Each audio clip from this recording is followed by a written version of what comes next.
Greetings everyone, and Grade here for another H-Powers 4 replay. Spawn on the top left side as the yellow Mongols, we have LucifroNN. Spawn on the top right side as a Cyan English, we have Heekwon2da. I don't know what that means. It looks like we do have an early pasture to pull out the Mongols. And let's see now, Mongols versus English. English, of course, have some very powerful feudal-aged units. The longbow and the man-at-arms, while the Mongols, of course, have access to the Keshik and Magadai when it comes to unique units.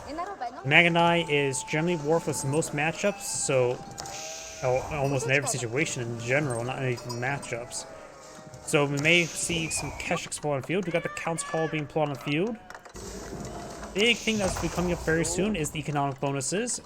Mongols will only have the no population housing bonus, while they will have more expensive structures, while the English does have cheaper farms, so their farms are one-on-one better than pastures, as well as be improved by a nearby mill to make them even better than even try and collect up resources on the field. Silver Tree now pull it on the field. You may want to pull it down here in order to get some good trade benefits. Sign does push his way forward, does spot the Silver Tree. Hans make his way forward, and now you got a times... Was that an archer? Times 2 archer? Yeah, 2 times 2 archers. We got a handful of traders there, and he's actually going up north. This is going to be a bit of a shorter path there, so it won't be as efficient.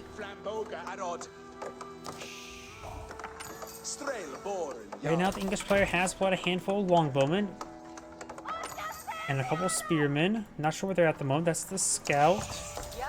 There's a spearman there in the wood line in order to age any sort of Keshiks. We got more times 2 archers being deployed on the field.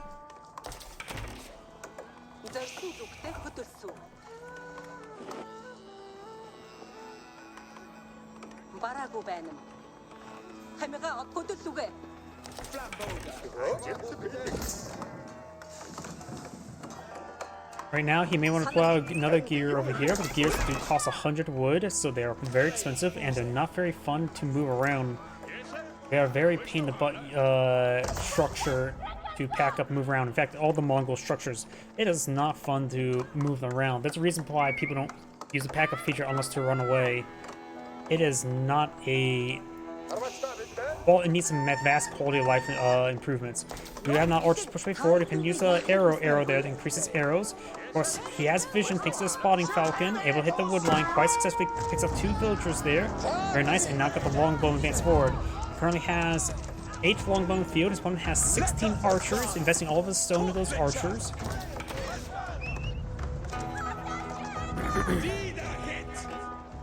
Now these archers falling back, but the scout push way forward as well, trying to hack the Khan.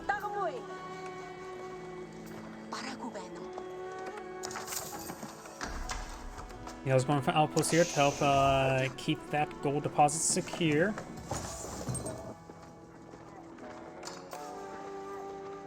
And we've got more archers now being pulled up by the Mongols.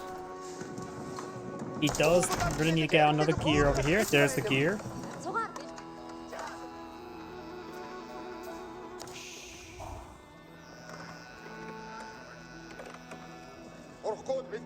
"17 archers push way forward. There's currently 12 longbowmen here. Longbowmen do move at a pretty slow pace. They move at 1.12 tiles, the same speed as man-at-arms, while archers move the same speed as spearmen, which is 1.25 tiles. So the longbowmen may have a long windup. They do fire, but it is relatively easy to get your archers in range. And once they get in range, they can start really hitting. The longbowmen do have, of course, the extra 2 range and extra damage. You guys also got the +1 pierce damage as well as pierce armor. The archers here only have the +1 pierce armor.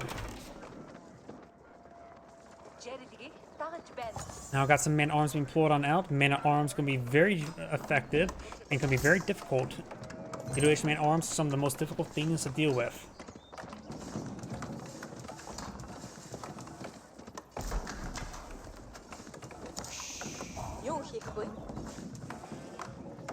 We have an arrow slit now being reached there, which will provide him a good hard point to protect himself from here.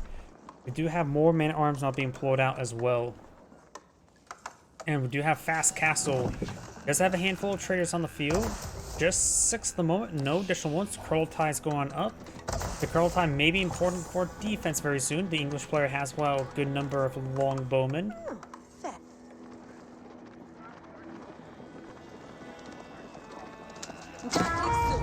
And that Khan received massive fire there. The Khan does go down. He does still have spotting with a nearby outpost. The outpost will provide some good damage support, but these men-at-arms still pose a problem. The scout does spot the outpost now. Does throw the gold inside the here now, and the Kurultai is about to go up. That will give these archers plus 20% damage. That's a bit of health regen. The extra damage is going to be very important dealing with these man-at-arms. Right now, their pierce armor is 4. These archers do have 7 damage with nearby Kurultai.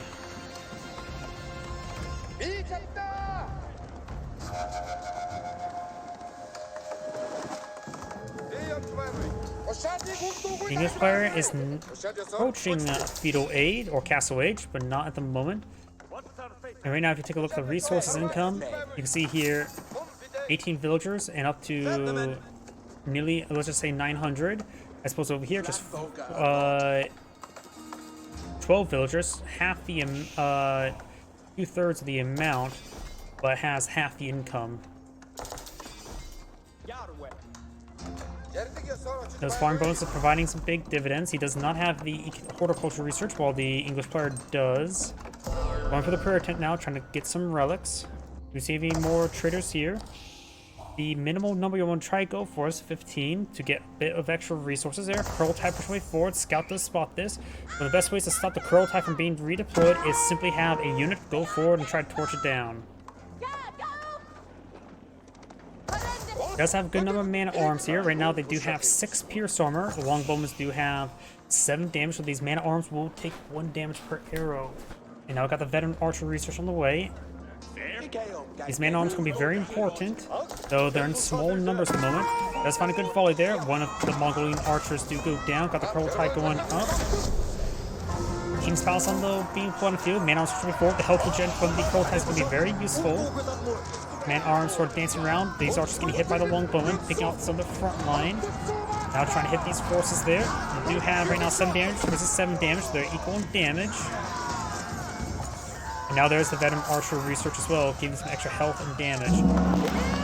These man-at-arms are taking a lot of abuse thanks to the nearby Kurultai. They're able to dish out just as much abuse as well. Now got the defense arrow there, giving these guys additional 2 arm plus 2 armor for 5 seconds. More man-at-arms being put on the field. He does manage to cleave through the front line. Got castle age now for the English player.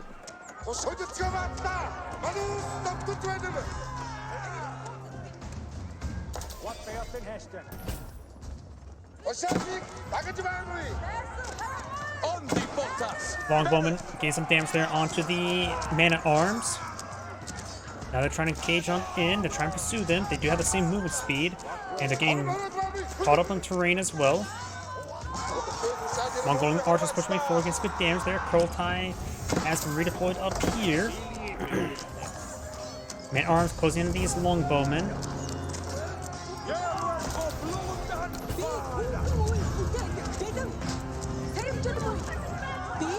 They'll throw out a scouting falcon there. Man-at-arms does good damage.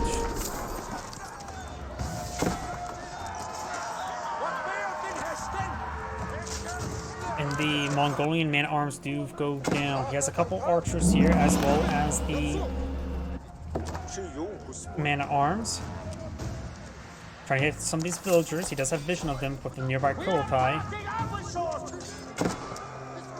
Right now, Mongols have killed 3 villagers. He does have a good number of traders on the field. He does have 12. And he does have enough queued up to get out his 15. We got the Yam network and the veteran Keshik research, as well as some more hack damage. Armor clad not being researched, though these man-at-arms usefulness will greatly decrease. You will need out perhaps some crossbows. Keshiks will still be fine, though the English player is now playing out crossbows of his own. Now got the 3rd relic now picked up by the Mongols. Don't fall back there. The Kurultai may want to pack up and get on out of there. It can withstand quite a bit of abuse.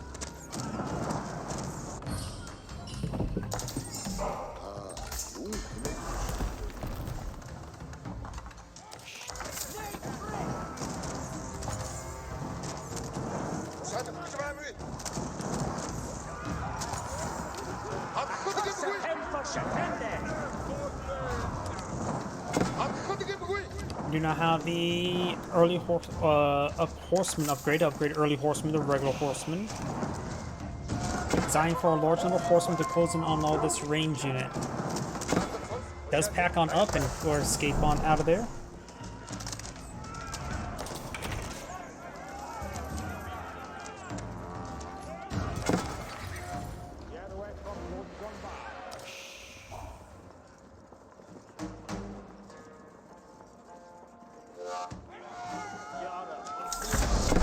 Another constant employed. He may want to cool off his assaults. He doesn't really have a large military force on the field. And his man-arms just getting picked off one at a time, and they're expensive. This is the veteran longbone research. Doesn't get any additional damage for them. If they get up to damage from 10, the man-arms armor is 6, so they will do 4 damage per arrow. We got some more horsemen being put on the field. We need the regular horseman upgrade. And we've got the Kurultai managed to escape on out of there. We do have, was that deer or boar? That must be boar. I'm having trouble selecting on it. I believe that's boar because I don't, the deer deposits are over here. Yellow's doing a good job of cleaning up the resources in the field as well.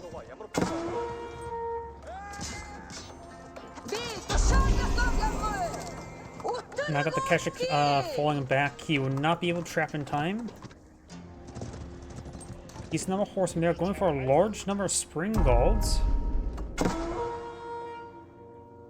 we've got some secret sites being catching up. Yellow has cleaned up 4 of the relics. Very nice.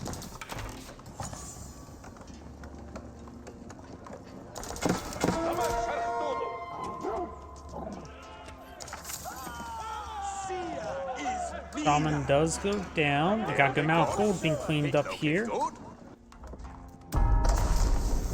The Kurultai has been redeployed. Maybe we'll just send a single villager to start repairing it up. Go ahead. Send a whole bunch of them, just one for the time being. We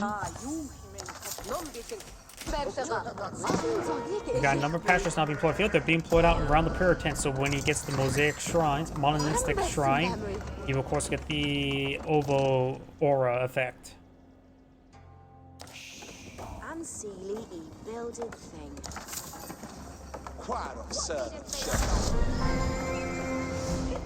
Do you know how the sacred site now captured on up?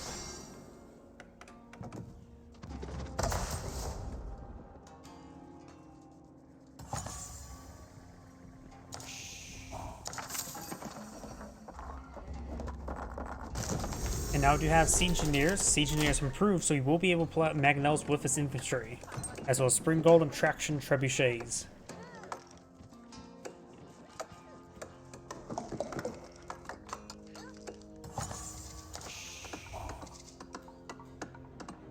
Got some basic economic text there. Got 1 wood, 1 food, the wheelbarrow, as well as 2 wood, 1 food in the wheelbarrow. God swinker be May.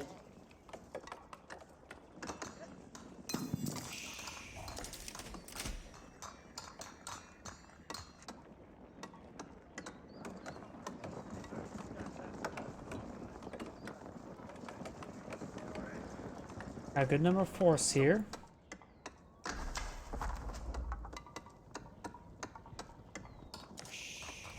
He's also going to slice his deer in half with this fence, and overall, both sides just keep going up. Got yellow has a sacred site victory in his favor, so he will get a good gold generation at least from this as well. If we switch back over here, we got 36 on food versus 28, and the food difference is relatively similar. I think they're slightly behind because there's a lot more villagers on those sheep. Sign's not advancing forward. He's concerned about Magnels. Currently, there's 2 Magnels on the field.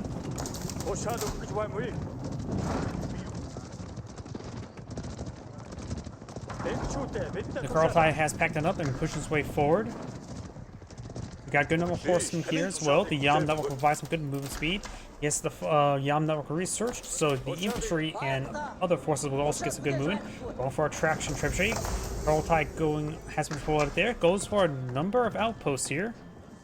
The traction trebuchet will be useful to sniping out the outposts to get rid of the network of castles. Yellow sign does spot these villagers here, and they will go down. He probably does have vision of the Kurultai as well. Mangonel's push way forward. We got a good number of horsemen here.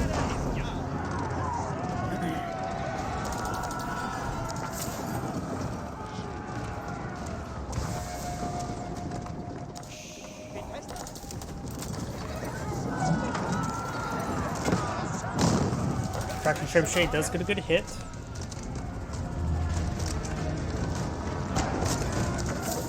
And this tower will go down. I wonder if he has access to some various OVO research. Let's take a look. He is now going for the raid bounty and improved whistling arrows. Try and go for these mangonels. Finds good volleys there on those longbows. Crossbows still firing away, but he's fighting against not really a heavy force. There's a couple of mana arms in the mix, but these longbows are getting disintegrated there. He does keep the mangonels alive thanks to the nearby Krolotide, and these forces will get annihilated as well. Mangonels is what won the Mongol this game most likely, and there's just too many crossbows here. His opponent just simply hasn't pulled out a whole lot of heavy.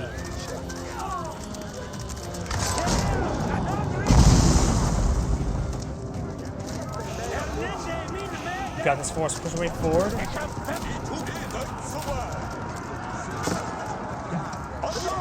Mangonels are effective to the structure. Doesn't have the improved raid bounty just yet, or just the raid bounty. He does have the improved whistling arrow after it. Good idea to start destroying this infrastructure. Got a knight there and goes down, and Sign does back the game now. This is Angrade saying thank you for watching, and on to next replay.